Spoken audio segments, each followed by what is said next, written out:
Bem-vindo, amigos da Rede Globo. O episódio hoje tá diferente, hein? Hoje tá bom. O cara hoje tenho certeza que você já conhece, já viu numa Copa do Mundo, no Sul-Americano, num Globo Esporte da vida. Já teve coisa já, hein? Esse cara praticamente participou da nossa adolescência. Cara, tem uma Me história... chamando de velho, né, seu vagabundo? Já começou me fudendo? Tem uma história boa, não dá cara. como negar que ele tem cabelo branco. Exato. Eu não sei, você pinta, você platina o cabelo branco? Isso aqui, entendi. é natural. É natural? É o chave, pô, Richard Gere brasileiro, caralho. Entendeu? Excelente. Bom, galera, queria começar esse episódio de hoje agradecendo a Salesforce, vocês viram aí na vinheta, que é o nosso patrocinador, o mantenedor aí desse podcast, né? E para quem não conhece, a Salesforce é uma das principais soluções de CRM do mundo, né? Que faz a gestão 360 do seu lead, até mesmo ali o relacionamento, a régua de relação com o seu cliente. Obrigado aí ao time da Salesforce Brasil por estar apoiando aí esse conteúdo e estar junto com a gente nessa empreitada. Bom, ao meu lado, em mais um episódio incrível, ele, meu parceiro, fiel escudeiro, conhecido como o aviador de Assis, Bruno Nardon. Fala, meu querido. Eu sou aviador de Assis e você é o aviador das piscinas de onda, né? Eu vi tuas rasgadas. Cara, o salto mortal, você deveria se inscrever aí numa competição. Nesse final de semana, por acaso, eu deixei a minha coluna lá. Minha coluna e o Ciati ficaram na piscina. Eu voltei pra São Paulo sem esses órgãos. Eu percebi, eu precisei te ajudar a descer a escadaria daqui tá muito pra sinistro. vir pra Vocês não cá, estão cara. entendendo E o quanto eu tô gravando isso aqui. da câimbra, não? Não, porque se der é nuclear. Se a panturrilha der câimbra, forma até a onda pra galera surfar da piscina. Bom, galera, nosso convidado nesse podcast, só lembrando vocês aí que estão assistindo a gente, pra seguir a gente no Spotify, seguir a gente no YouTube, deixar aí o seu like no vídeo. Mas vamos lá, o nosso convidado de hoje é nada mais nada menos do que o King of Desobediência Produtiva. É isso aí. Não é O cara isso é aí? desobediente. O cara é desobediente Mas e produz. produtivo. Exato. E produtivo.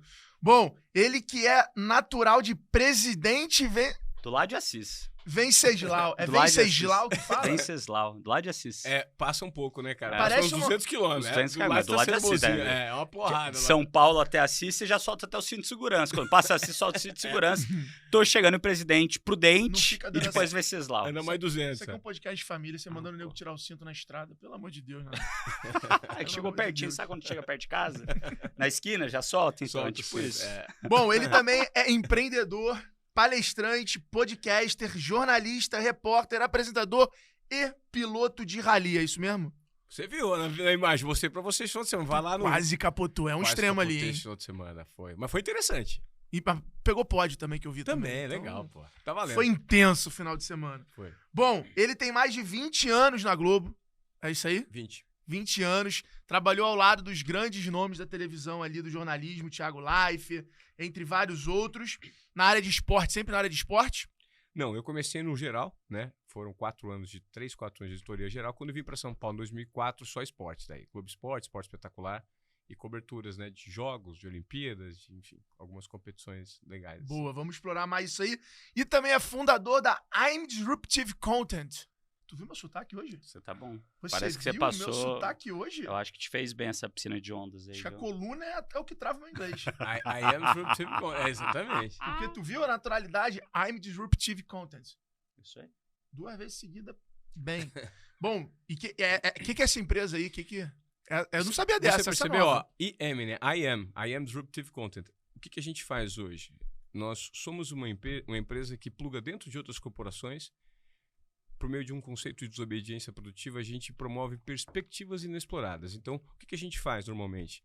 Mapeia mindset de C-level, mindset de colaborador, e se isso está amarrado com uma cultura organizacional. Vocês que trabalham com educação, vocês sabem que em 99% dos casos isso não existe.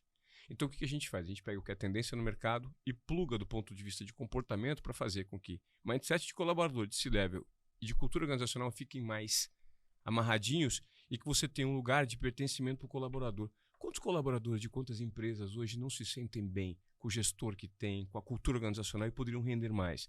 Então, o objetivo plugado com conceitos de obediência produtiva é você gerar uma perspectiva inexplorada por meio de inovação nesses ambientes. É o que a gente faz, com mentoria, com palestra, com treinamento. Inclusive, eu tenho uma mentoria de podcast. Quem não sabe gravar, empresas que gostariam de estabelecer uma linha editorial para fazer uma abertura de um podcast, Quanto tempo dura? Como você entrevista? Que assunto eu trato? De repente, para entrevistar os colaboradores, a gente estrutura tudo isso dentro de corporações. Pô, aproveita aí, dá um feedback aí do nosso podcast. De vocês, eu já dei uma dica básica aqui que vocês não viram nos bastidores. Eu comecei explicando o seguinte: o cenário é muito bonito, é tudo muito legal, câmeras boas, equipamento de primeira. Mas o feedback que eu daria é que é muito bacana a gente hoje ter no nosso lifestyle a cultura minimalista, preto, branco, né? Uma cultura um pouco mais minimalista, que você é um pouco menos consumista. E o homem gosta daquela coisa mais prática de não ter que quebrar a cabeça para se vestir. Defendo essa ideia, acho muito legal. Mas eu creio que quando a gente está produzindo conteúdo audiovisual, é muito interessante a gente dar uma mesclada em cores. Por exemplo, nós estamos num fundo preto. Quando eu vejo vocês, pode cortar para a câmera de vocês dois. Fundo preto com camiseta preta. Eu me lembro quando eu assisti o lançamento do Film Class do Thiago Nigro. Muito legal, Nigro de preto, fundo preto, fumaça, tudo preto, aí ele aparece. Só um Tudo bem, rostinho. é uma cabeça ambulante, sabe? Você tá vendo uma cabeça no meio de um monte de coisa preta. Então, assim, cor compõe, cor comunica, passa uma mensagem de leveza. Você poderia, por exemplo, estar vestindo um amarelo legal, um azul um pouco mais claro, você de laranja.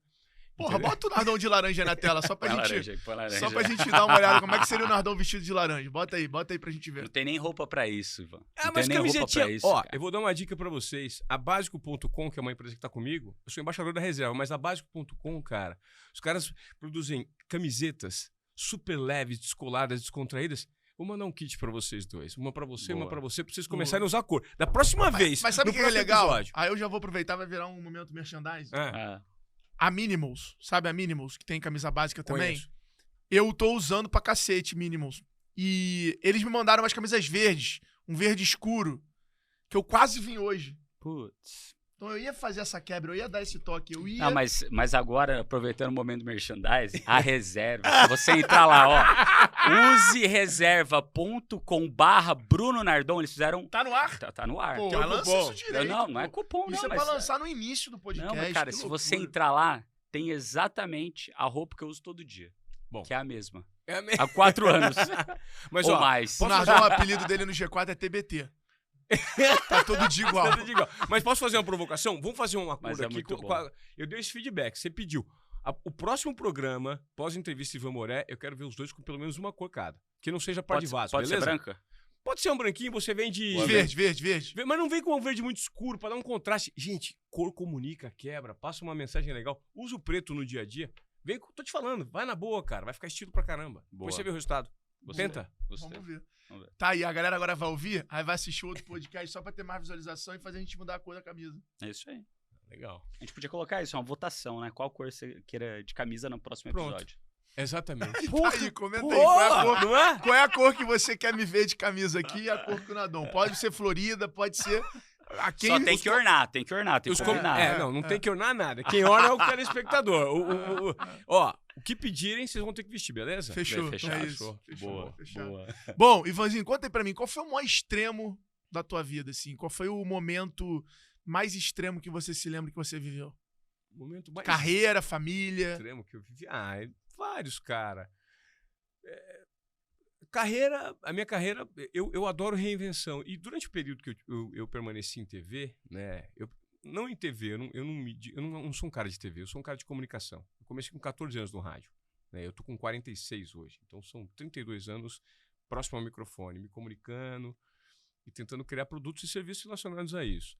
Mas na minha jornada que eu tive, que muita gente me conhece, me transformei em uma pessoa pública por ser, por muito tempo, uma peça da TV, né? Da TV Globo. Então, ali dentro, eu percebi que eu tive um estímulo durante um grande período para provocar histórias diferentes para o público. Ter um mindset um pouco disruptivo, porque o esporte ele é muito gostoso de fazer, porém ele é repetitivo. Se você ligar hoje no noticiário de futebol, você vai falar sobre o erro do Ituano, ou o erro do juiz contra o Ituano a favor do Palmeiras. Cara, toda semana tem algo... E quando a gente fala esporte, 99% do esporte no Brasil é futebol. Se repete e se repete, com exceção dos ciclos olímpicos. Então, o meu objetivo enquanto comunicador foi sempre ir para um treino de futebol, ir para uma grande reportagem, para uma grande cobertura e contar o que ninguém via. Ser criativo. Eu lembro dessa parada. Então, isso foi aí que nasceu o conceito de desobediência produtiva. O que é ser desobediente produtivo? Ser desobediente produtivo, cara, é chegar aqui e começar um episódio de uma forma diferente. É você olhar para onde todo mundo olha, ninguém enxerga e você enxergar uma solução. Aí você fala, puta, Ivan, me dá um exemplo disso. Vou te dar um exemplo disso agora, quer ver? O negócio da cor da camisa é um O exemplo. negócio da cor da camisa. Eu cheguei e provoquei os dois. Ah. Talvez nenhum entrevistado aqui, se você tivesse sentado com o Não, Luciano nunca, Huck, ninguém... cara, por que vocês não fazem isso? Então, eu sempre tento gerar provocações nas pessoas, faz de maneira diferente. Esses dias, eu vou dar uma provocação bem boba. Nós fomos dar uma palestra na Praia do Forte, num hotel enorme, né? Aí saímos, eu e a Giovana, que é a minha CEO e minha namorada, nós saímos e fomos na recepção e fomos pro quarto. Caminhamos 15 minutos até o quarto. Chegando no quarto, eu tava morrendo de vontade no banheiro. Fazendo número 2. Falei, cara, tô apertado. Aí eu passei, pip, nada. Pip, nada. Aí eu olhei pra ela e falei assim, como é que a gente resolve isso agora? Aí eu peguei, olhei e falei assim, ela perguntou, não, vamos ter que voltar? Eu falei assim, eu olhei pro meio e falei assim, não, tem uma solução, qual é? Ela falou assim, não sei. Eu falei assim, ela tá aqui, vamos encontrar a solução. Ela falou assim, eu não vi. Eu falei assim, tá vendo aquele carrinho? Aquele carrinho deve ter uma pessoa arrumando um quarto. Vamos lá conversar com aquela pessoa. Aí eu cheguei, tudo bem? Tudo, moço. Eu falei assim, você tem como eu abrir meu quarto? Eu não posso, assim, minha identidade tá aqui. Eu sou o Ivan, cheque, passou um rádio, em 30 segundos abriu o quarto. Eu tô falando de uma situação boba, mas se a gente parar e olhar e se apropriar do momento presente, que eu acho que é o mais foda, as pessoas ficam o tempo inteiro, puta, deu merda, e aí eu tô atrasado, então eu vou ter que chegar pra palestra. Aí você tá pensando no momento passado. Ou se você tá com uma perspectiva de você tá atrasado no futuro. E aí você deixa de se conectar com o momento presente. E é no momento presente que as grandes coisas acontecem. E que tá ali a solução. Então eu sempre tentei na minha jornada encontrar conexões em momentos presentes que me diferenciassem. Sabe por quê? Porque eu sou um outsider. Você sabe qual que é a diferença de um insider para um outsider? No meu meio, TV, que eu cresci, que eu me transformei numa pessoa pública, 90% das pessoas que tinham oportunidade nas cadeiras que ocupavam, nada contra a história delas, tudo a favor da minha. Mas todas nasceram no meio TV. Tio, primo, fulano, ciclano, tinha uma indicação de TV. Então, eu trabalhei com muitos repórteres que tinham 90% de ligação com alguém de TV. As pessoas me olhavam e falavam assim, esse cara bonitinho, na época não tinha cabelo branco, tá? Esse cara até criado no iogurte, queijo de cabra e tudo mais, isso aí também é filho de algum diretor. Só que quando eu olho pra minha história, eu tive que me provar pra furar uma bolha. Mas a analogia é assim, ó. Pensa que seu pai tem um time de futebol e você é um puta atacante, camisa 9. Seu pai é o presidente do clube. Você vai ter espaço. Ou pelo menos visualização você vai ter. Vão olhar uma hora pra você. Você é um craque. Eu também sou um craque. Só que eu vim da base. E vim de fora. Eu sou um quebrado da favela. Eu vou ter que me provar mais pra ter a mesma oportunidade. Não significa que você não seja bom. Eu também não seja. Mas são situações de facilitação. Então, o outsider, ele vem fora da bolha. O insider tem algumas facilitações. E para conseguir furar a bolha de TV, eu tive que tomar medidas específicas e lances de risco muito grande para eu conseguir me provar. Mano, esse maluco é doido. Então, o cara que sai de Paranavaí, a menor emissora da TV Globo.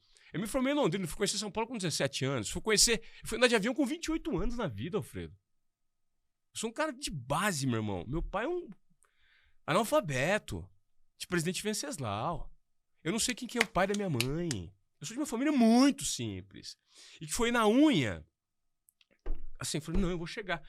Entrar na Globo foi um sonho. Quando eu cheguei, me mandaram pra Paranavaí, uma praça de 2 equipes só. Eu falei, cara, eu não quero isso não. Eu quero trabalhar, sabe onde? Eu quero trabalhar na Globo de São Paulo do Rio. Mas pra chegar lá, entre 150 afiliadas da Globo, eu falei, o que eu tenho que fazer? Tenho que quebrar a banca.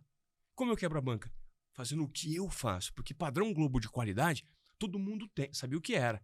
E o padrão tava bom. Eu falei assim, não, eu tenho que quebrar essa porra desse padrão, entregar mais do que o esperado, de acordo com a minha intuição, minha confiança e coragem. Comecei a dar all-in em todas as reportagens. Os caras, quem que é essa porra? Quem que é essa porra? Quem é esse moleque?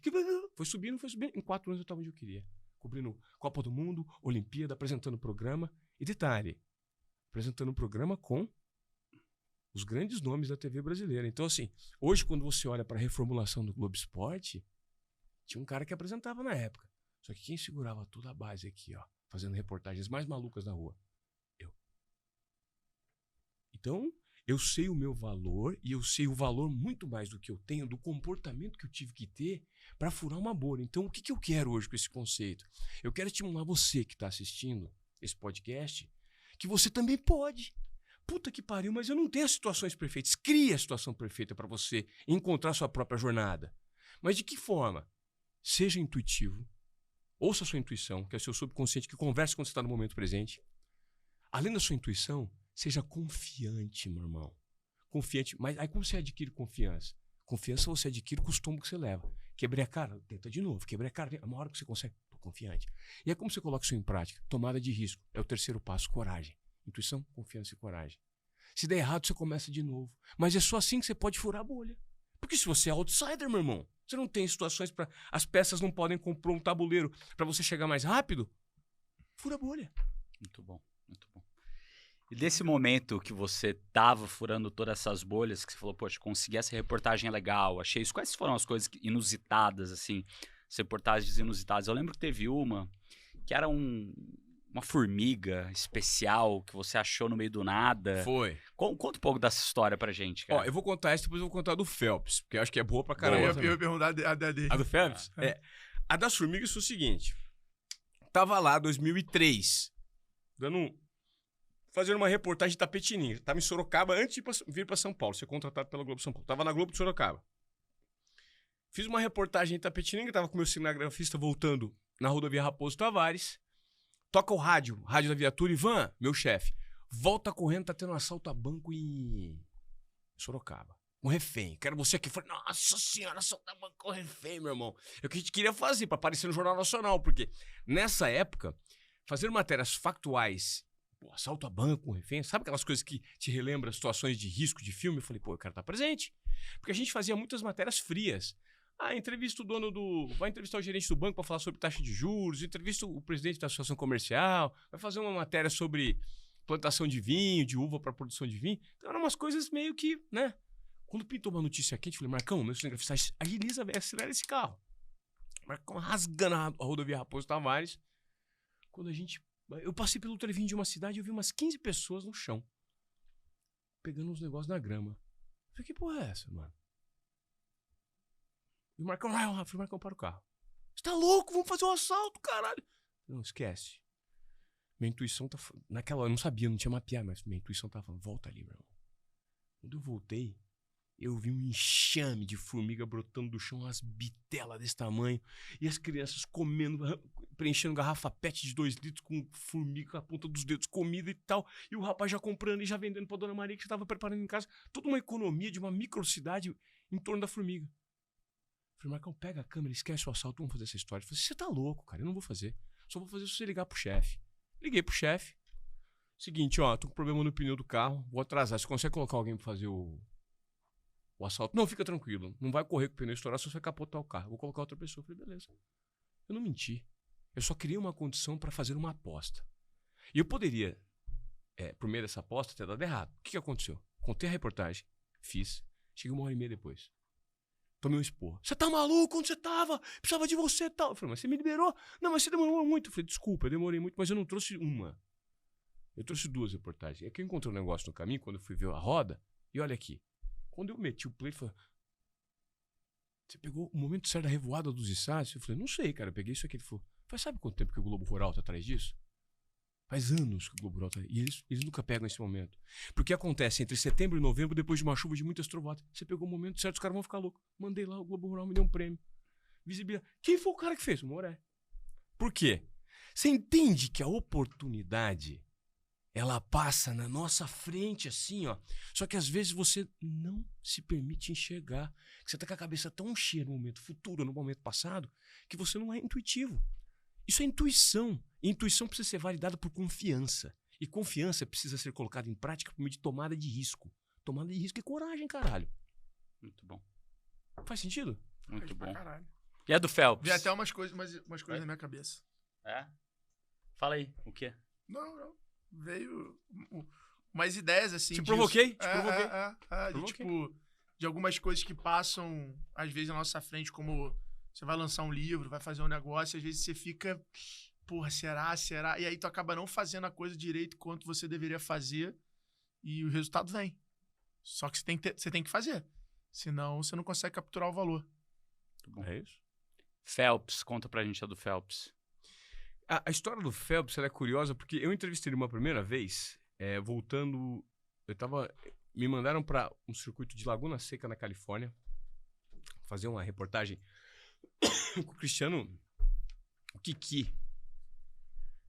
Matos. Um menino que teve um acidente muito grave, foi lá fazer uma volta, não conseguiu voltar, e foi um final de semana que fui meio perdido. Falei, puta, fiz um bate-volta, cara, de Conroe pra Califórnia. Fui na quinta-feira pra voltar no domingo, sabe assim? Fiquei trabalhando 24 horas por dia lá, não rendeu nada, peguei fuso, voltando. Quando eu bato no aeroporto de Nova York pra fazer uma escala, em 2008, meu chefe me liga e fala assim, vai ficar aí. Falei, porque desce do avião. O Phelps acabou de abrir uma janela há 4 meses da Olimpíada da China, que ele bateria todos os recordes. Ele tem meia hora com a gente, cara. É você que vai fazer.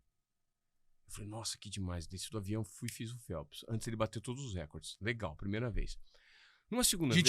Gente boa. Muito, muito. Super simples. São pessoas normais, né? Depois eu falo do Federer e do Nadal também, que são super legais.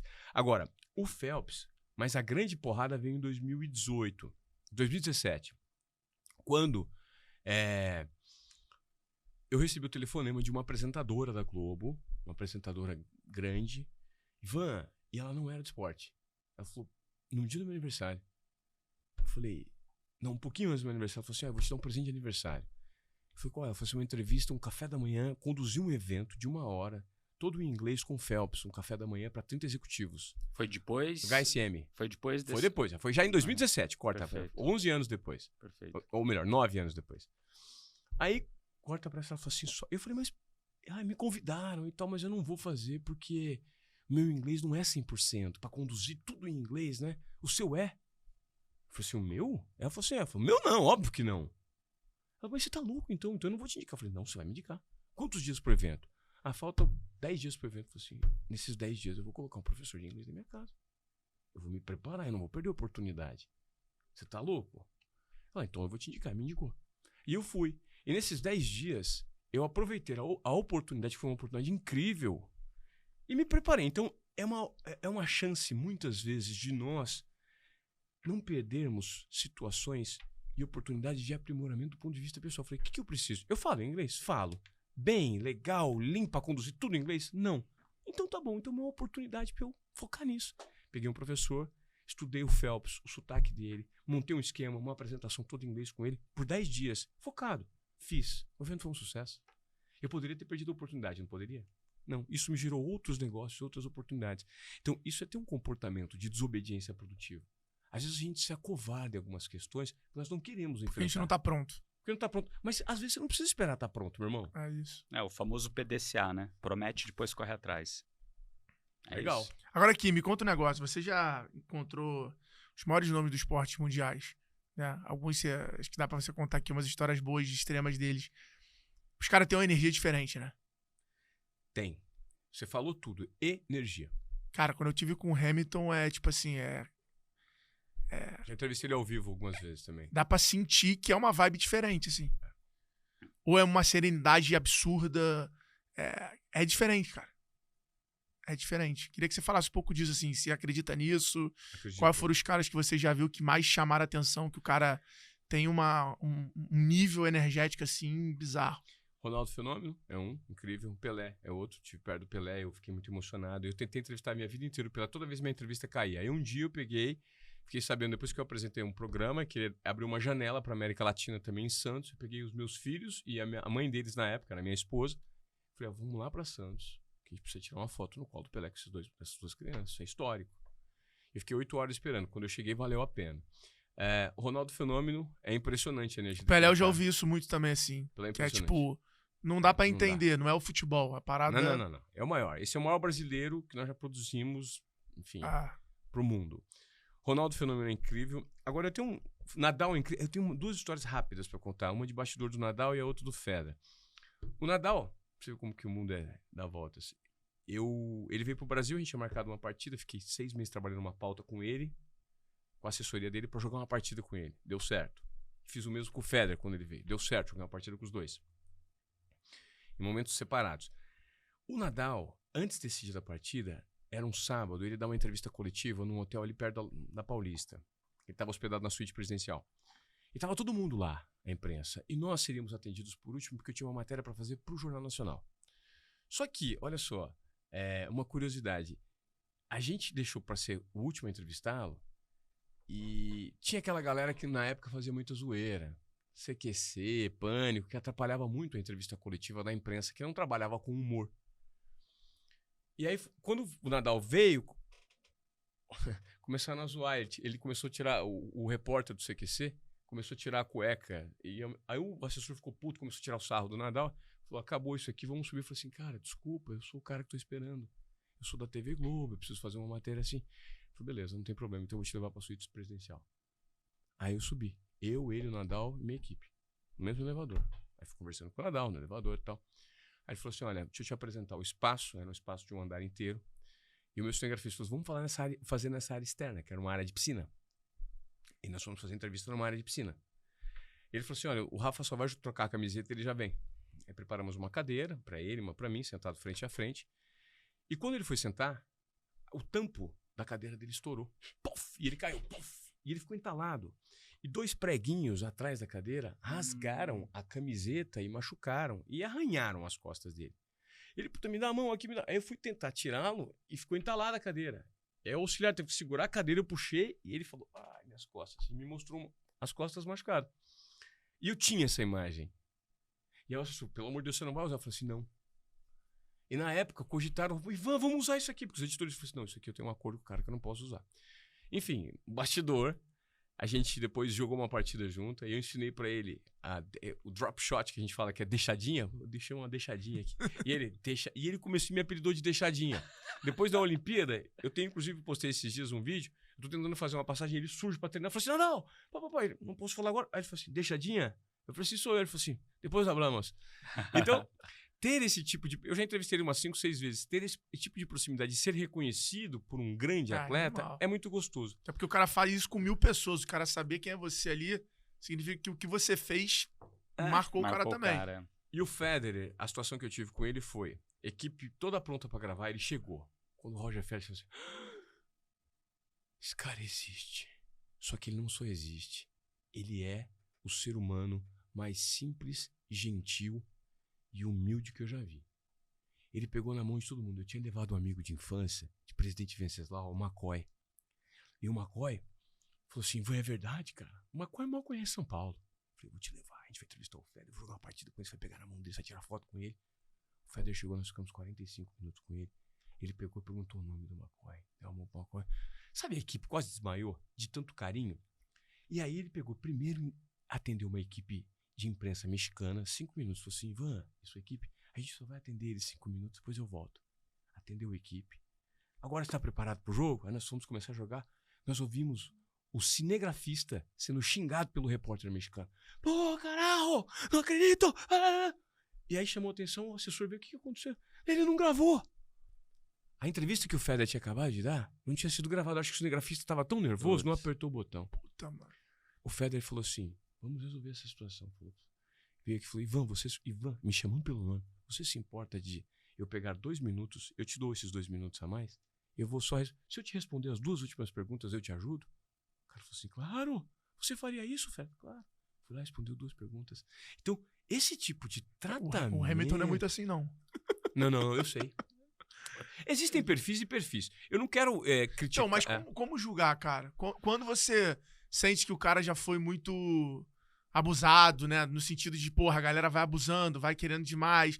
E quando você vê que é um pouco de estratégia, porque tem também estratégia. Tem. De escassez, né? Eu me lembro da época de artista, né? A galera fala muito, hoje em dia vaza muito, né? No TikTok lá.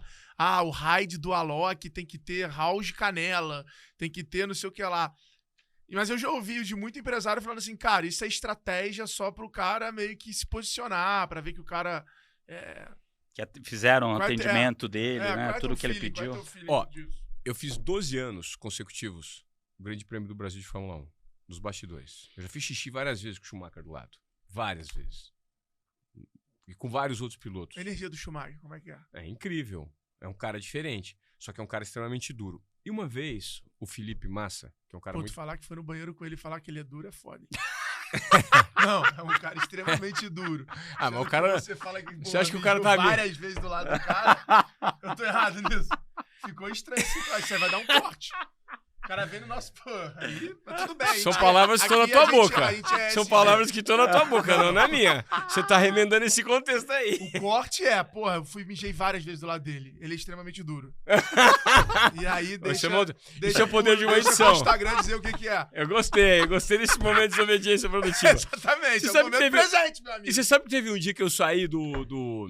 Eu tinha jogado uma partida de futebol no ano anterior com o Daniel Ricciardo e com o Verstappen. Tu era atleta e esportivo. Tu era atleta Era e apresentador. Jogava futebol. Vôlei, tênis. É tipo você, entendeu? Joguei uma partida de futebol com eu e o Caio Ribeiro contra Max Verstappen e Daniel Ricciardo. O que rolou? No ano seguinte, eu encontrei o Verstappen saindo. Eu falei, Verstappen, ele falou assim, não pega na sua mão. Eu falei, porque eu falei, você é o cara do futebol, tem esse vídeo também. Tudo isso Ele meteu essa? Meteu. Mas por quê? Pra te explicar algo que o Felipe Massa uma vez me disse. Que o circo da Fórmula 1, ele exige um comportamento de extrema celebrização do ponto de vista do piloto.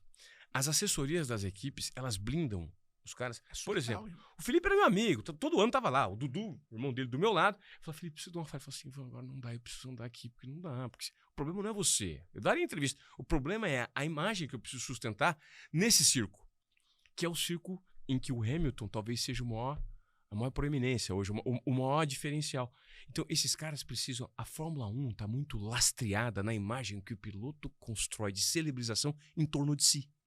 Diferente de outros esportes. O futebol tem muito isso, mas, por exemplo, o tênis tem um lado muito do cavalheirismo, da generosidade, Esse ano da eu estive na simplicidade. Fórmula 1 e eu tava na Red Bull, aí o Verstappen entrou. O cara falou, gente, por favor, ele não gosta que fale com ele. Meteu essa mesmo. A gente vai passar por ele ali, por favor, não falou que ele não gosta, né? Falou, por favor, a gente vai passar ali, a gente gostaria de pedir pra não falar com ele, não tocar nele. Puxei a orelha dele, dei uma bolada na cabeça dele, eu zoei pra caramba com ele, fazendo reportagem. E aí, você entende que ele é legal e que isso é construído em torno da imagem? Porque é uma necessidade, eles perceberam que isso promove o circo. Então vamos tratar pilotos como... Glamoriza. Vamos tratar pilotos como os deuses gregos, entendeu? Intocáveis. E aí você fomenta o ecossistema. Então, mas é estratégia. É estratégico. É conversado, é falado. Óbvio. Os caras recebem, cara, um treinamento pra isso. Chegou na Fórmula 1, perna. Meter perna. Mascarado. Tem que ser mascarado.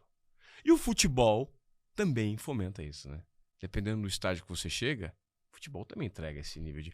Aí você destaca, aí você separa o joio do trigo, pegando figuras como, por exemplo, o Ronaldo. O Ronaldo quebra todos os protocolos. O Ronaldo, ele olha para as pessoas e ele enxerga quem é gente. O Neymar é um cara muito legal. O Neymar enxerga quem é gente. O problema, muitas vezes, com algumas figuras, é quem cerca e quem dá o direcionamento. Às vezes você está, de repente, destruindo a sua imagem como um grande atleta, um grande nome, porque você não teve cuidado com a curadoria das pessoas que você coloca em volta de você. Isso é bom, hein? Bom pra caralho isso. Muita gente faz isso errado. Eu preciso me policiar. Você. Será que quando as pessoas vão acessar o Alfredo, elas sabem que o Alfredo é esse cara descolado, legal? Você é um puta de um cara. Você é. Mas será que alguém que tá chegando... Eu não tô criticando ninguém do seu staff. Eu só tô usando uma metáfora. A gente precisa cuidar do entorno. Qual que é o nível de resposta que você dá para as pessoas? Como você trata? Porque, de repente, existe um elemento arranhando a sua imagem e no meio esportivo acontece muito isso, cara. Assessores ruins. E eu arrumei um cara, que é o Nicolas, pra ser meu braço direito, né? O cara que tá comigo em tudo. Que ele, se não é tão carismático quanto eu, é mais. Então ele consegue estender um pouco dessa minha característica. Tá. É o cara preocupado, acessível, que tá sempre ali, dando um jeito de resolver, dando um jeito de... o contratante, todos os contratantes amam ele. Fala, cara, ele consegue esse tom de inesquecível, de cara... É isso. E os dois caras que eu tive, o Gui, que era antes dele também, passava muito isso, mas ele não tava comigo, ele era mais online ali. E aí eu trouxe o Nicolas pro presencial pra estar comigo, que faz a diferença da palestra. Muda quando você chega com a equipe. Claro. E é absurdamente o quanto a gente consegue criar mais brand ali, ser mais lembrado. Super. Por ter essa jornada toda com nível de energia, com nível de atendimento, de cuidado, com as mesmas características. E é isso aí, tem gente que o cara é mais difícil o caminho de acesso a ele do que ele. Você tá entendendo? Esses dias eu tive um episódio. Esses dias não. Acho que eu nem vou citar esse cara, que foi com o Daniel Alves. Eu tentei tanto entrevistar o Daniel, tanto, e eu fui conversar com o assessor do Daniel 10 vezes. Me prometeu 10 vezes a entrevista, você tá louco. Aí um dia eu cheguei no Daniel e falei, Daniel, você tem como... Ô, tudo bem, você tem como...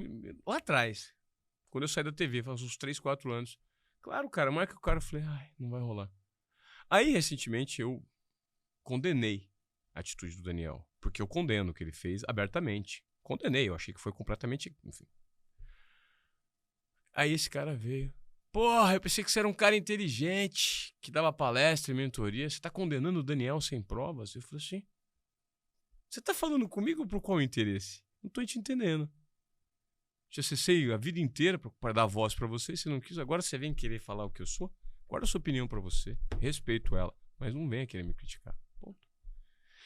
É essa gente que às vezes rodeia figuras públicas que não sabem dar esse gerenciamento. Muito bom.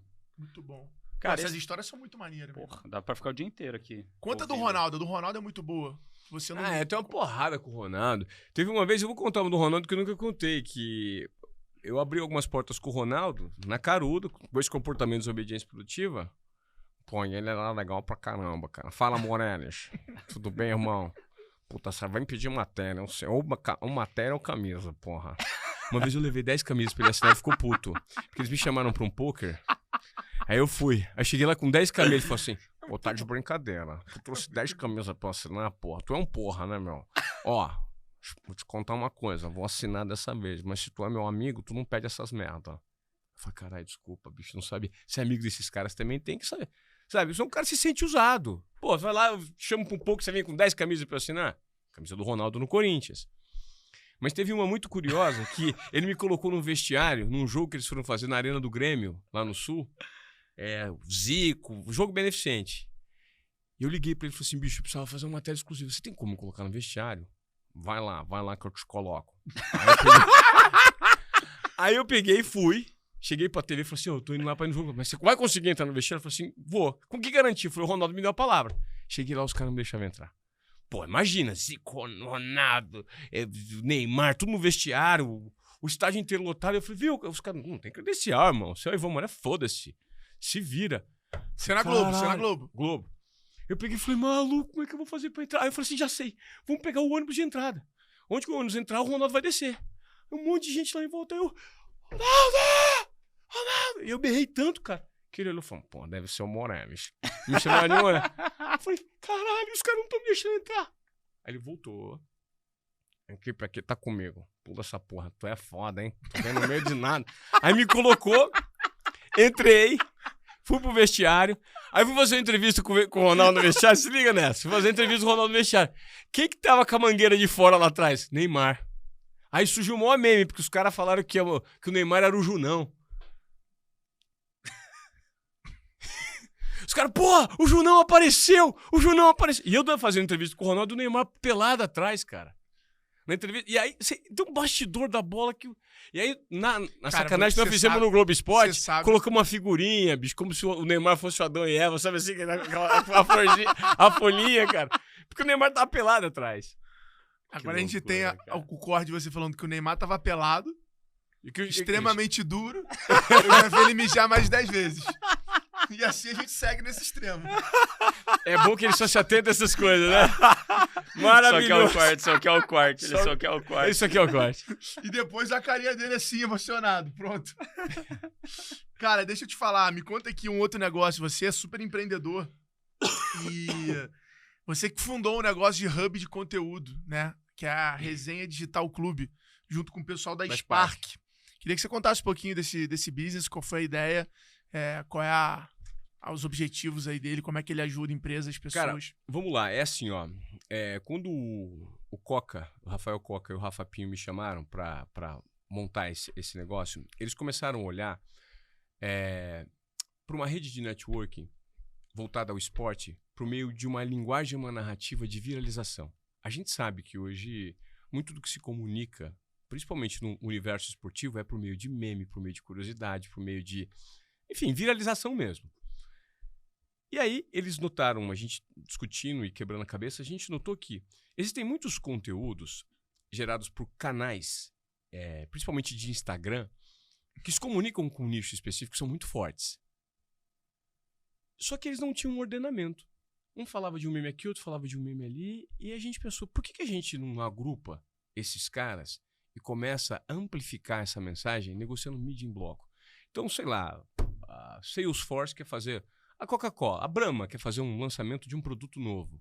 Por que não colocar nesses canais e fazer uma distribuição ordenada? Mais do que isso, dá um escopo do ponto de vista de orientação comercial, de uma linha editorial a ser seguida, com seriedade, com organização. Não, resumindo, eu sou uma marca, quero fazer uma ação no esporte, e aí eu contrato a resenha de tal clube ou a Spark, e aí você seleciona os jogadores, já negocia com eles, vê valor, cria campanha, faz tudo. E sabe o que a gente faz? Você organiza tudo isso. Porque o cara não consegue contratar um a um. Mas... Você entende que ali eu tenho, de repente, um influenciador com 150 mil seguidores, que o máximo que ele vai conseguir de atração de uma marca é eventualmente fazer uma permuta com o cara da esquina para ganhar uma graninha aqui, ganhar um pack de cerveja, ou trocar pelo pastel mesmo. Puta, faz aí para mim, faço. Mas isso não gera eficiência para as marcas. O que a gente queria é agrupar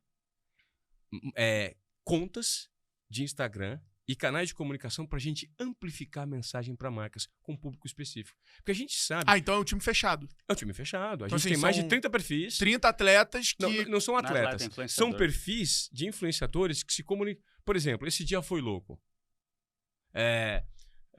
Dona Lúcia Hexa. O Carter, que é um puto influenciador. O que a gente faz? A gente pega... agrupa esses caras e comunica por meio da audiência desses caras a mensagem que as marcas querem comunicar. Então, eu entendi, mas é como se juntasse eu, Nardon e Thales, e, por exemplo, e a marca fizesse uma ação com os três. Que nem tem marca Exatamente. Só que aí você já tem a negociação com os caras. Eu já tenho a negociação com os caras que estão na ponta e eu tenho a negociação com as marcas. Então, assim, as marcas querem comunicar, ela conversa com... tem que ser os 30. Não, ele que faz a curadoria. A gente faz a curadoria. Não, vamos fazer um lançamento. Vamos fazer esses 5. Para o outro, vamos fazer esses 3. Vamos fazer os 30 agora porque é porradão. Por exemplo, a gente tem um influenciador que é o Carter, que agora está participando de uma cobertura dentro da ESPN. Um produto da ESPN está sendo lançado usando um influenciador nosso. Então, aí tem um ou outro influenciador. Vamos fazer um bloquinho de 5 aqui para comunicar isso aqui? Tudo para o esporte. Tudo para o esporte. Tudo por meio de comunicação... de um esporte de uma maneira mais leve, curiosa, com meme, entende? Você colocar... É um formato banca digital. Sabe como que é a banca digital? Reuniu todos os perfis que lidam com fofoca, com celebridade. Isso. Então a gente dá ordenamento para esse corpo. Muito bom. De produção de conteúdo, mas direcionado ao esporte. Irado. E essa veia empreendedora tua... que desde que você começou lá com 14 anos, você tem que ter isso no dia a dia, né? Você chama isso de desobediência produtiva, eu chamo isso de empreendedorismo. Você vê a oportunidade onde ninguém mais vê e vai lá e faz ela acontecer. Quando você estava na Globo, você fazia algo em paralelo, empreendia em paralelo? Não, você era focado ali 100% na Globo. Como é que foi essa história de, putz, agora eu vou tocar minha vida e eu vou ter minhas empresas? Intraempreendedorismo. Eu sempre acreditei ser empreendedor, mas eu empreendia dentro da corporação. Mais uma vez, quando eu entrei, eu percebi que eu precisava furar a bolha. E como eu furava a bolha? Com comportamento meu, que eu nomeei como desobediência produtiva. Depois, tá? Isso era só colocar na praia. A palestra surgiu em 2017, 2018. Depois que eu fui mapeando tudo que eu fiz. Mas esse comportamento fazia com que, para ser um insider e não deixar de ser um outsider e ter oportunidades na minha jornada dentro de uma corporação tão competitiva como a TV Globo, eu precisava empreender internamente. Então, eu arriscava muito. Aí você vai me pede um exemplo, Ivan? Exemplo. Eu via que as reportagens de treino de futebol, a gente fazia muito treino. Segunda, terça, quarta, quinta, sexta. Eu pegava segunda, terça, quarta, quinta, treino, sei lá, do Palmeiras. Treino tudo igual. Aí eu queria contar uma história diferente. Mas como é que você vai contar história diferente se você só vê as coisas iguais? Vai ficar chato. Aí eu falei, eu vou criar um dia aqui um quadro que eu vou esperar o jogador. Aí eu fazia a reportagem convencional, a básica, eu esperava os jogadores irem embora. Ficava batendo na porta e eu falei, dá uma carona até sua casa. O que você quer, Ivan? Eu falei, não, me dá uma carona. Por quê? Eu falei, eu queria mostrar essa rotina aqui dentro, cara, do carro. Que música que você ouve, como que você faz? Não vou dar não. Chegou, Ivan, dá uma carona? Não vou dar não. Aí o primeiro que me deu a carona foi o Marcos, goleiro, Marcão. Que resenha. Mas ele me deu depois da quinta vez. Ele falou assim, Ivan Moraes, você não tem o que fazer não, velho. Você já fez a reportagem, você estava na coletiva. São 9 horas da noite, tava fazendo tratamento de recuperação, você tá aqui. Eu falei, bicho, eu gosto de você. Dá uma carona. Entra aqui, velho. Você é tão insistente. Aí eu entrava. Fazia carona. Aí eu criei um quadro, Carona do Ivan Moré. E esse quadro começou a ter muita visualização. Então, isso era empreender no meu segmento. É, mais uma vez, olhar para o que todo mundo faz e fazer diferente. Mas isso exige suor, transpiração, insistência, persistência. E as pessoas não estão disponíveis hoje a demorar para fazer. Não, mas você fazia palestra, por exemplo, quando você era da Globo ou não? Não fazia. Era 100% focado lá. Mas aí, a transformação, que eu vou chegar nela, foi eu perceber em 2019, quando eu olhei para o cenário e a gente estava com números incríveis. Eu estava com números incríveis na frente do Globo Esporte. Meu desafio, quando eu voltei, eu estava no Globo Esporte, depois Esporte Espetacular no Rio. Depois eu voltei em 15. Você assume no lugar do apresentador antigo. E o apresentador antigo me ligou e falou o seguinte: cara, esse programa vai sofrer. Se eu fosse você, a minha saída, muito do programa está lastreado na minha imagem. Você vai assumir uma bucha. Você não vai conseguir dar 2 dígitos mais. E a gente Era quem? O Leifert. O monstro. E aí eu assumi o lugar dele, né, em 15. Eu já apresentava com ele antes, mas eu fui pro Esporte Espetacular, aí eu voltei. Quando eu voltei, a gente não levou a gente saiu de 8 e 9 que estava dando pra 10. A gente foi pra 13. Fiquei 4 anos dando 13. Porrada. Com quadros que eu criei. Com a equipe. Os Foras de Série, Geração Z, Carona do Ivan Moré, Caravana do Globo Esporte. Eu pegava um ônibus e ia apresentar o programa no interior. Meme do Playboy. Só que aí, olha pra você ver como que é cultura. Quem criou aquele hat-trick de música? Esse bombou, né? Tadeu Schmidt. Esse explodiu. Lá atrás. Uma inspiração pra mim. O Tadeu era o cara que fazia isso também. O show é o que faz aqueles textos que ele narra, né? Que ele bota várias imagens e vai falando um texto fodaço. Tino Marcos. Referências de reportagem na TV Globo de esporte. Número 1 pra mim. Número 1. Pedro Bassan e Tino Marcos empatados. Os dois. Pedro Bassan e Tino Marcos. Tadeu Schmidt, o rei da criatividade. E o Thiago, um craque também.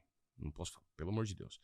Mas quando eu assumi em 2015, meu objetivo é criar os meus próprios produtos de produção. Eu tinha a liberdade para criar o que eu ia colocar. E deu resultado. Aí em 19, os caras... você vai sair. Eu falei, com qual objetivo? Com que métrica? Não tem métrica. O dono quer que você saia. Assumiu o chefão. Dono. Família. O dono quer que você saia. E aí a gente não tem como argumentar. Eu falei, não tem problema. Se é isso, então aqui deixou de fazer sentido pra mim. Tá tudo certo. Me dá minhas coisas aqui, meu bornal. Eu vou sair do... Porque queria me tirar do programa pra me voltar pra reportagem. Eu falei assim, não tem problema. Se querem me tirar, se querem me desidratar por conta de uma... E tem todo o direito, cara. Se você assume o seu time, você é o técnico, novo presidente, não quero aquele jogador. Coloca ele pra treinar no time B. Eu falei, não, no time B não, eu vou pra outro clube. Não, eu peço pra sair. Pedi pra sair. Qual que era o meu plano B? Nenhum. Falei, sei lá, vou morar um tempo na Europa, sei lá o que eu vou fazer. Eu vou trabalhar, bicho. Você saiu rico pra caralho, bolso cheio de dinheiro. Não, sai sem rescisão. Beleza, eu dou um jeito, eu acredito em mim. Eu sou de fora. Eu aprendi a traçar uma... Eu vim de baixo. Começo de novo. Aí eu já tinha uma palestra, fazia 2 anos. Eu falei, vou dar palestra, vou montar um podcast. Vou conversar com as pessoas. E conversei com uma pessoa que tinha saído de TV, João Pedro Paes Leme, ele falou assim, Ivan, deixa eu te falar uma coisa. Sabe o que você tem que aprender? Você tem que aprender a pensar fora da caixa. Você trabalhou a vida inteira para jogar só numa posição. Aprenda a sentar numa mesa de negociações e falar sobre negócios. Vai se educar, vai fazer cursos, vai aprender um pouquinho na vida, melhora seu idioma. Monta os seus produtos, cara. Se abre para esse mundo cheio de oportunidades. Você vivia nichado, você era um produto de algo. Agora crie seus próprios produtos. Foi aí que em 2019 eu fiz uma imersão rápida no Vale do Silício. Fiquei um tempinho em Stanford. Fiquei um dia, na verdade, esse tempo, fazer um treinamento que a Seara me proporcionou. Fui conhecer o Vale do Silício, visitar Google, Tesla, aquelas coisas, em 2019. E depois de 15 dias, eu voltei com uma outra cabeça. Falei assim, caramba, cara, tem tanta coisa legal que eu preciso fazer e aprender. Aí você fala, pô, você tá pronto hoje, você é um puta empreendedor, tá com o bolso cheio de dinheiro, tá? Eu vivo no meu processo de reinvenção. Um desses processos é estar aqui conversando com vocês hoje. Que eu acredito que é a jornada de todo mundo. Se você está contente com alguns objetivos que você alcança e você acha que chegou, a grande diferença está na jornada, meu irmão. Tá na jornada de aprendizado, de conexão com pessoas, de possibilidade de aprender um pouquinho com ele do vídeo, com o rapaz que tá aqui. Eu acho que a nossa jornada é essa. Sensacional. Cara, e me fala o seguinte, e o esporte na tua vida hoje em dia? Quanto você acaba, tipo, a resenha do Clube Digital, quanto é envolvido com o esporte? Quanto o esporte se manteve vivo no seu universo de negócios? Ó, o esporte hoje, ele me dá muita credibilidade, né? Eu te confesso que eu sinto uma necessidade de voltar a trabalhar diretamente com o esporte, mas com outro viés. Não o cara que noticia esporte, que fala sobre esporte, que dá opinião sobre esporte. Porque a minha trajetória, meu currículo, eles me habilitam a falar de esporte. Mas hoje eu estou trabalhando com um projeto que a gente pretende esse ano, assim, está tentando colocar de pé um projeto de transformação de esporte por meio de impacto social, né? Como que eu posso hoje olhar para o esporte e ver o impacto social que ele gera?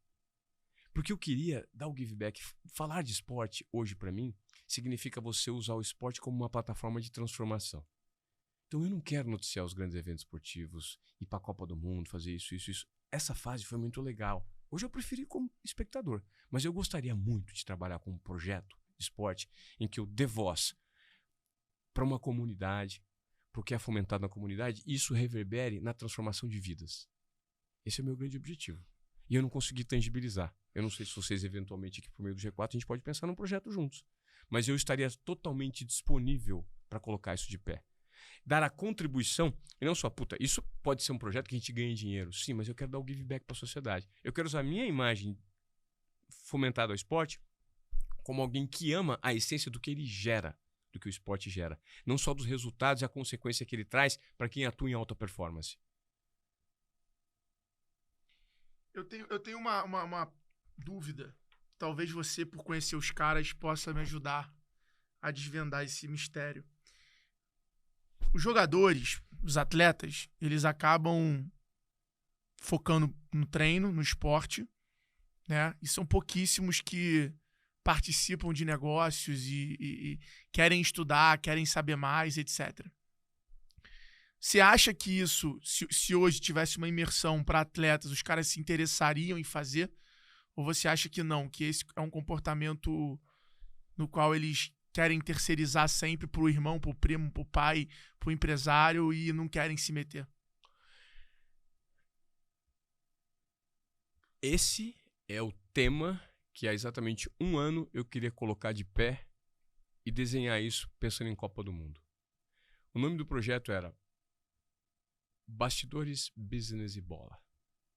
Um projeto trabalhado com esses 3 pilares e que a gente conseguisse, por meio de cases relacionados a bastidores, business e bola, trazer um pouco de consciência para o atleta. Eu vou mostrar depois para vocês um vídeo que eu tirei da minha cabeça e montei, chamei o Gilberto Silva, pentacampeão mundial, para trabalhar comigo nesse projeto, em que eu acho necessário você educar esse mercado. Por quê? Porque hoje o atleta de alto rendimento, principalmente do futebol, ele é tratado como um rato de laboratório ou um cavalo de raça, em que ele precisa estar focado em comer bem, dormir, se divertir nas redes sociais com limitações e performar dentro de campo. E isso faz com que esses caras não tenham consciência da transformação que eles geram do ponto de vista de negócios. Eles não saibam gerenciar a própria carreira no pós. Por quê? Até conseguem gerenciar, mas estão rodeados de pessoas que gerenciam para si. Mas sabe o que é ter consciência do próprio negócio? Exemplo de quem está fazendo isso de uma maneira incrível, o Diego Ribas, do Flamengo. É um cara que está se preparando, que já está frequentando há um certo tempo algumas imersões, está consumindo conteúdos bons e já está produzindo bons conteúdos. Então, é uma exceção. Mas eu acho que lançar uma escola de educação para esse segmento esportivo em que você empodere atletas a terem um senso de pertencimento maior daquilo que eles construíram é fundamental. O Ronaldo Fenômeno tá dando aula aí, né? Porque o que eu vejo é muito isso. Ou o cara vira apresentador, comentarista, ou praticamente, cara. Só que a gente não pode analisar o case Ronaldo, porque o Ronaldo é muito grande, não só no Brasil. O Ronaldo é muito grande no mundo. Um dos maiores jogadores da história do futebol. Então o Ronaldo, o que quer que ele faça, mas ele é muito inteligente, desproporcional. Cara. Não, por isso. Tirando o fato, porque assim, ele não é o cara que o negócio chega nele. Dá pra ver que ele é o cara que tem a ideia, constrói um negócio, vai pra cima. Mas o que eu quero dizer é o seguinte, o seu O público Neymar, não por é o exemplo- Ronaldo. O seu público não é o Ronaldo. Sim. Entende? O Neymar, por exemplo, eu já acho que é mais produto. Não acho que ele quer construir nada. Agora, né? Ele é mais um Você não produto. sabe daqui 15 anos.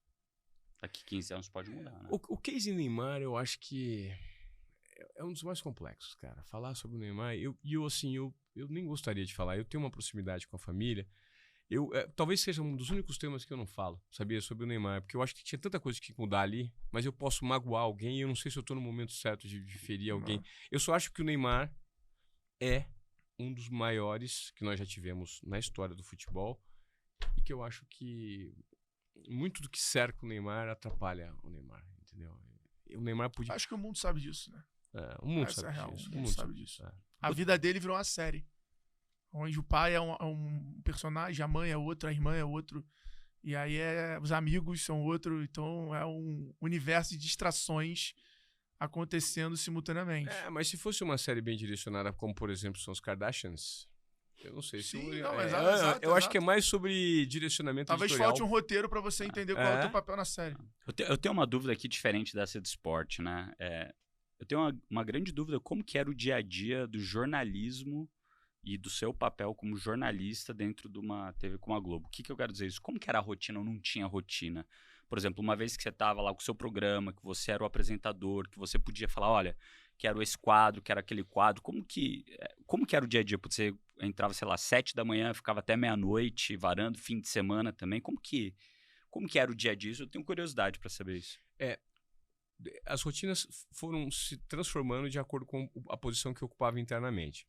Mas, por exemplo, na época de repórter, até 2009, que eu só era fazer reportagem, não apresentava programas, a escala de reportagem saía todos os dias às 8 da noite. Então, se eu ia trabalhar amanhã, trabalho de manhã eu só ia saber às 8 da noite. Poderia entrar às 5 da manhã. Sábado, domingo. Eu poderia entrar às 5 da manhã ou poderia entrar às 8 da noite para fazer um jogo. Às 5 da manhã fazer o desembarque de um piloto de Fórmula 1 que estava chegando.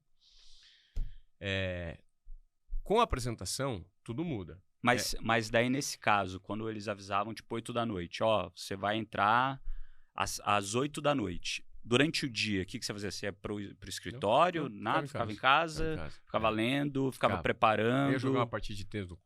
Dá um jeito, cara. Rotina de repórter é uma rotina extremamente cruel. Porque é de muita entrega. Você fica disponível.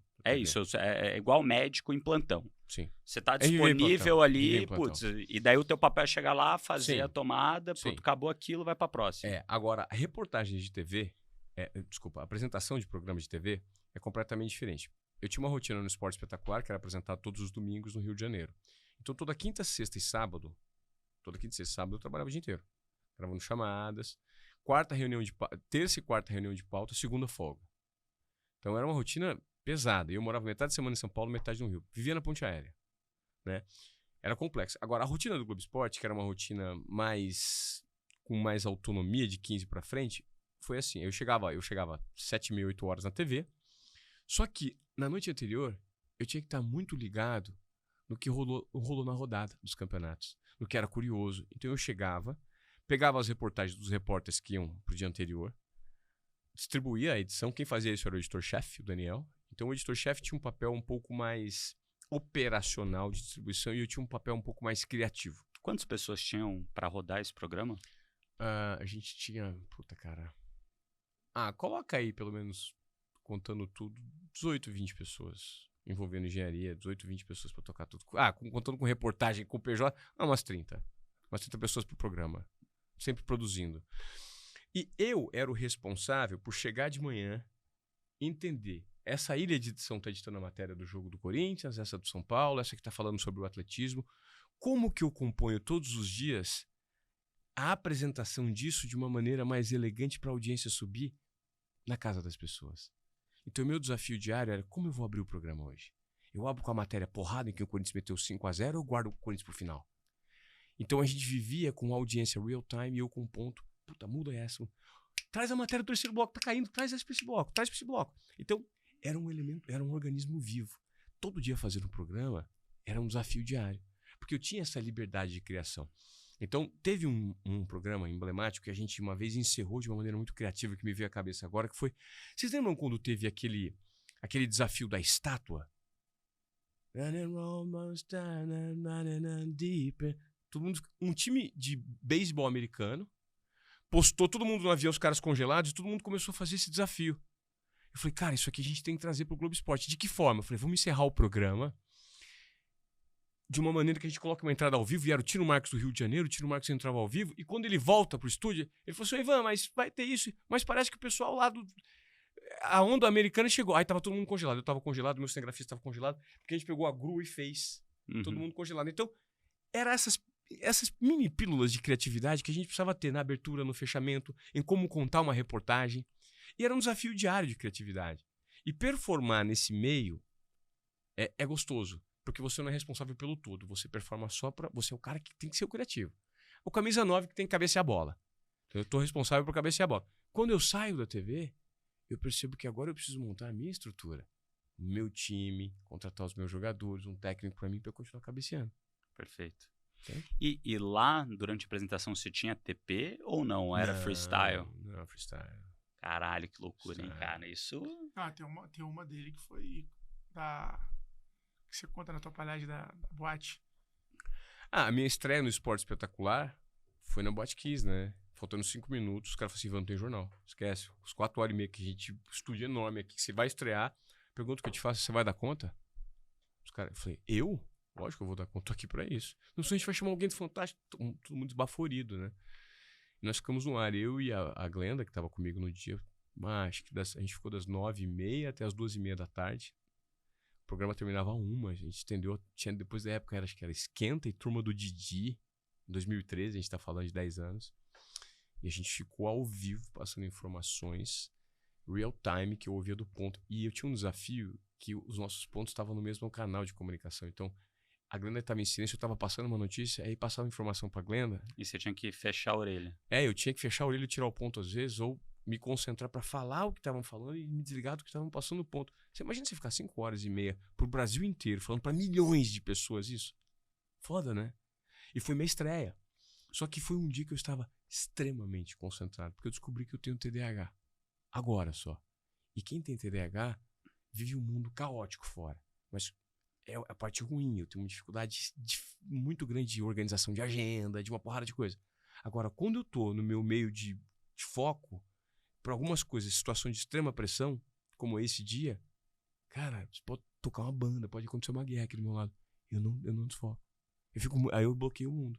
Então é uma facilidade que eu percebi que para apresentar programas de TV, de improviso, em situações muito específicas, eu consigo. Teve uma vez uma história, a gente fez a caravana do Globo Esporte, no interior de São Paulo, e eu apresentava nas praças públicas das cidades, com microfone duro. E no estúdio você usa microfone de lapela, certo? E você usa 2 microfones de lapela. Porque se um falhar, tem o outro. Tem o outro. Isso nunca aconteceu num estúdio da TV Globo, por exemplo.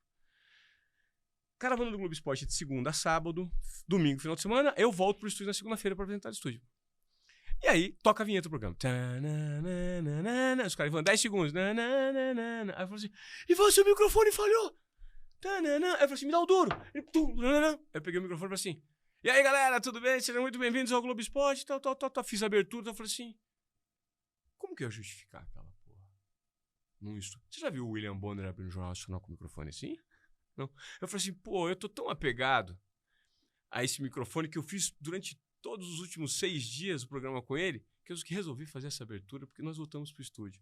Então eu vou fazer essa abertura com você, vou chamar essa matéria, depois eu vou me despedir e vou voltar a usar o microfone de estúdio. Fiz a abertura. Os caras da engenharia me mandaram um e-mail assim. Você salvou 2 cabeças. Porque os técnicos de som não testaram. Isso gera uma ocorrência. Se um apresentador num programa de rede entrar mudo, é uma ocorrência de engenharia muito grave.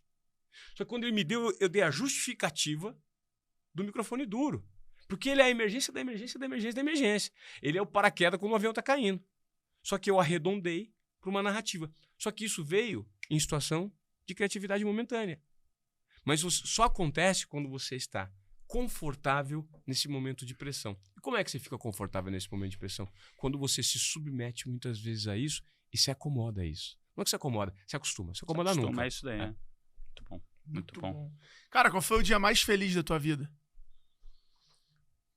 O dia mais feliz da minha vida?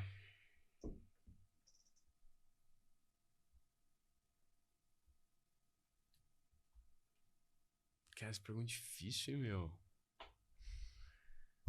O dia mais feliz da minha vida?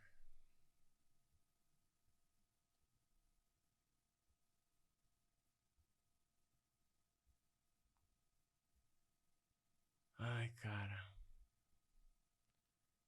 Eu acho que foi o dia que minha filha nasceu, Camel. Essa não vale. Todo mundo fala dos filhos. Mas então Tirando, vamos falar... tirando os filhos da carreira. Tirando os filhos. Tirando os filhos. O dia mais feliz da minha vida profissional foi o dia e também foi o pior. Ele foi o mais feliz e foi o mais duro. Porque foi o dia que eu consegui de manhã fazer uma entrevista com o Phelps, porque eu troquei, detalhe, aquela história do Phelps, o que eu fiz? Eu capitalizei. Eu falei, eu vou apresentar o programa para vocês. Lembra que eu estudei inglês para apresentar em 2017? Os caras, a gente tem um cachê de 20 mil. Eu falei assim, eu não quero cachê. Eu quero uma entrevista pro Globo Esporte. Para colocar pro Brasil inteiro, na rede, pro Brasil inteiro, no dia 1º de janeiro, que eu era apresentador do Brasil inteiro, na virada do ano. Os caras negociaram, deu um problema lá.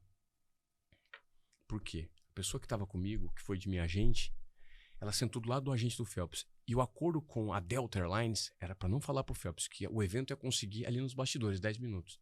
Ela pegou e contou pro Phelps. Falou assim, olha, ele vai entrevistar o Phelps depois. Aí o cara, é? Com quem vocês trataram isso? Não, com o assessor. Ele falou assim, não, o assessor sou eu e ele não dá entrevista.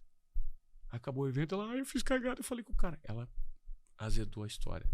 Eu fiquei 4 horas para consertar isso. Consegui entrevistar o Phelps, saí dessa pauta correndo, fui jogar uma partida de futevôlei com o Daniel Ricciardo à tarde e com o Max Verstappen. No final de semana tinha o Grande Prêmio de Fórmula 1. Então, Phelps de manhã, tudo produção minha, sem um dedo da TV. Trabalhei de manhã fazendo uma super exclusiva pro dia 1º de janeiro e uma matéria super exclusiva pro programa que eu ia apresentar de Interlagos, ao vivo, lá do Paddock. Cheguei 8h30 da noite em casa, na TV, e conversei com o chefe de redação. Falei, cara, olha o que eu fiz hoje. Ele falou assim, meu, deixa eu te falar uma coisa. O que você fez hoje é surreal. Eu falei assim, esse dia vai entrar pra minha vida. Porque não tava tratando de atletas normais. E tudo produção que eu tive que ter um comportamento de obediência produtiva para executar. À noite, teve um show do Coldplay. E eu fui pra esse show do Coldplay porque na época, a mãe dos meus filhos tava doido, eu ganhei os ingressos e fui, mesmo cansado. No dia seguinte, eu recebi um e-mail do maior manda-chuva que tinha na casa, falando: ontem te vi num show do Coldplay se exibindo publicamente. Não aceito a falta de comprometimento da minha equipe. Esse tipo de falta de comprometimento da minha equipe. Troquei um cachê pra fazer uma matéria pro programa do cara. Aí eu peguei e escrevi um e-mail desse tamanho. Falei assim, você tá totalmente coberto de razão. Só deixa eu dar as explicações pra você. Escrevi um livro pro cara. Pergunta se ele me pedir desculpa. Mas depois ele me deu um abracinho 3 dias depois. Ele falou, não, tudo bem, viu? Então foi o mais legal. E foi o único dia na minha vida que eu tinha um zap. Porque eu fui trucado. Você joga um truco? Então, fui trucado. Ela falou assim, cara, o único dia da minha vida, nos meus 20 anos que eu tinha um zap. Eu falei assim, tá aqui o zap, irmão. Caralho, então tá bom. Você veio com 7 copos pra cima de mim? Toma o zap. E eu consegui me defender profissionalmente. Talvez tenha sido o dia mais feliz de realização profissional por feitos... Eu não entendi o porquê que o cara falou de falta de... Ele tava lá? Aonde? No show? Não. Ele viu aonde? Alguém Na falou rede pra ele? social. Na rede social. Mas tu tinha feito teu trabalho, onde tava a falta de comprometimento. Mas ele não viu. Ele é um cara tão grande que ele não viu o tamanho do trabalho que eu tinha feito. Entendeu? Ele não sabia da minha rotina. O cara não... E aí depois ele só veio me cobrar. Só que ele falou assim, calma aí, mano. Tudo bem, desculpa. Da próxima vez eu não vou. Porque ele queria que eu estivesse em casa, que era uma quarta-feira, assistindo a rodada do campeonato. Pra fazer o programa no outro dia. Porque você sempre tinha que assistir a rodada Sempre do campeonato pra estar lá com o assunto pra ver. O nosso trabalho, enquanto apresentador de programa, não era só fazer a apresentação. Chegar lá às 7, editar as matérias, entrar ao vivo 1 da tarde, sair 1h30, fazer reunião de pauta, sair 12h30, que é o horário que eu saía. Não era só essa jornada. À tarde, à noite, quando tinha um grande jogo, eu tinha que assistir da minha casa para pegar os melhores momentos para no dia seguinte ter ideias de como criar um programa mais criativo para as pessoas. É uma rotina de extrema entrega. Que não é diferente da rotina do influenciador que tem que estar consumindo informação, matéria, notícia, tá ligado para que tá poder acontecendo criar um inteiro, quadro, universo gravar esportivo. um vídeo, fazer alguma coisa. Total. É isso. Que loucura, cara. Ainda bem que você gosta de futebol, né? Imagina se não gostasse. Nossa, eu não consegui. Mas você sabe que eu enjoei? Ah, lógico, pô, fazer isso durante, sei lá, Enjoei. 12, 15 anos da tua vida, você fez isso. Tinha que assistir jogo todo dia. Tinha que ser... E sabe o que era mais Saber o nome difícil? de todo mundo. Na época de Isso é muito reportagem, louco, eu ia cara. muito pra estádio, que eu não era apresentador, eu ia pra estádio toda quarta e quinta, sábado e domingo. Aí eu saía quarta e quinta, jogos à noite. Chegava na TV às 5 da tarde, os jogos começavam às 8 às 10, acabava a entrevista coletiva à meia-noite, voltava, assistia tudo, saía às 6 da manhã. Então das 5 da tarde às 6 da manhã. Quarta e quinta, sábado e domingo. Pensa isso aí por 10 anos. 4 jogos por semana, 16 jogos por mês. Num ano são 160 jogos, vezes 10 anos, 1.600 jogos. Se me chama pro estádio de futebol hoje, não faço tanta questão não, irmão. Só se for pro show do Coldplay. Que foi um fenômeno, né? Os caras Porra! lotaram 2 Que finais. loucura, Os caras cara. lotaram quantos dias? Deu 10? 10 dias. Aqui, em São Paulo, 6 pelo menos. Nossa, é uma loucura. Foram só 6 dias de show. E 6 dias de show e detalhe, eu não consegui dessa vez, cara. Não tinha ingresso. Eu fui convidado pra sexta-feira, que é o único dia que eu podia ir, mas não podia porque eu tinha rally. Ah, foi uma muito loucura. bizarro. Os caras 70 mandaram mil bem pessoas demais. todos os dias. Mandaram bem demais. Mandou bem quem não foi no dia que tava chovendo, né? Porque Eu. você pegou o dia que tava chovendo? Não. Ainda bem. Foi o primeiro. Bem. Muito bom. Pai não erra, né? Bom, mais uma pergunta difícil pro senhor. Se você pudesse escolher uma frase pra botar no... Não. Vou fazer a outra. Faz a outra. Se você pudesse acabar com um problema da humanidade, qual problema você acabaria? Se tivesse superpoder pra acabar com um problema. Distribuição de renda. Acabou. Distribuição de renda. Simples assim. As pessoas que vivem abaixo da linha de pobreza não deveriam ter dignidade. Todo ser humano que nasceu deveria ter um mínimo para se manter vivo e ter uma vida minimamente saudável e de qualidade relacionado a questões básicas de humanidade. Saneamento básico, alimentação, água potável. Isso não acontece. A gente está aqui nesse estúdio, a gente vive numa bolha muito grande. A gente vive num país que é majoritariamente pobre, né? Um país de terceiro mundo. Então, 80% da população do nosso país é pobre. Aqui as pessoas vivem para trabalhar. Elas não trabalham para viver. Elas vivem para trabalhar. Nós trabalhamos para a gente viver. Você vive a vida, você vive a vida, eu vivo a vida. Então, se eu pudesse acabar com o problema da humanidade, seria uma distribuição um pouco mais igualitária de renda para que as pessoas não necessariamente tivessem que viver para trabalhar, mas trabalhassem para viver. Muito bom. Boa resposta. Mais alguma coisa, Bruno Nardon? É isso, acho que a gente já perguntou muita coisa, foi super legal. muito Matei chato. minhas curiosidades Temos aqui o de melhor como que corte era o da dia a temporada dia. também, né? Porra, esse corte é bom, viu? Esse corte é bom. Extremamente duro. Ivanzinho, galera pra te seguir na rede social. Ivan_Moré. Boa. Né? Ivan_ Moré e também Desobediência Produtiva. @Desobediência Produtiva. A gente faz os cortes do nosso podcast. Boa. Vamos botar o link aí do podcast aqui pra galera. Você já foi lá? Já. Pô, Você já foi? O Thales foi lá, quando o Thales foi lá, eu queria arrumar uma treta com ele. Eu falei, eu vou arrumar esse cara mascarado, vou fazer umas perguntas brabas pra ele. Sabe o que aconteceu? Eu fui pra cima dele, ele foi tão gente boa, ele me desarmou completamente. Eu fui com umas perguntas meio duras, né? Porque eu tinha chamado ele pro podcast, me ignorou pra caralho. Não, eu vou. Depois nunca mais me respondeu. Eu falei, que cuzão, mano. Tipo, passaram 6 meses, o cara nada, eu fiquei insistindo, o cara nada. Aquele é da Fórmula 1. Imaginei. Aí a depois... assistência dele fala pra ele ser da Fórmula 1. Chegou um tempo lá e o cara falou assim, vamos fazer aquela entrevista. Eu falei assim, agora o cara veio atrás, né? Agora eu vou dar um gelo. Não vou dar um gelo, mas eu vou pegar e colocar mais no duro. clinch. Pegar mais duro. Mas foi gente boa pra caramba. Saiu por aqui, saiu por ali e me explicou porque ele tem a personalidade que tem. E esse aqui foi uma figura. A gente entrevistou lá na Pós 360. Foi divertido pra caramba Foi no começo. demais. Só tá faltando você. Só me chamar. É que o Nardon não é desobediente, né? Ah, não. Ele só é produtivo. Então vai ficar um buraco no podcast. Não. Ele só vai Já cumprir tá uma convidado. parte. Tem que aguentar essas coisas, cara. Puta que eu pariu. Bom, meu arroba é @Alfredo Soares. Bruno.Nardon. Boa, não esquece de seguir também o @Podcast Extremos. Seguir a gente aí no canal, deixar os comentários, deixar seu like no vídeo. E, obviamente, mandar aí esse episódio nos grupos de WhatsApp pra galera. E ver lá os cortes no Instagram. E escolher votar aí nos comentários. Qual a cor da camisa que os caras vão ver no próximo camisa programa. que vocês querem que a gente grave os próximos episódios do Extremos. Eu acho que você deveria vir de rosa. vai cair bem com você. Você é um cara bronzeado, rosa fica muito bonito. Eu tenho uma camisa rosa da Vetex. E você poderia vir de laranja. Laranja. Preciso arranjar essa camiseta. Eu vou vir com a camisa da Rappi. Eu compro. Da época, lembra da época boa. Boa. Então é isso aí, galera. Espero que vocês tenham curtido. E fechamos aqui mais um episódio do podcast Extremos. Valeu!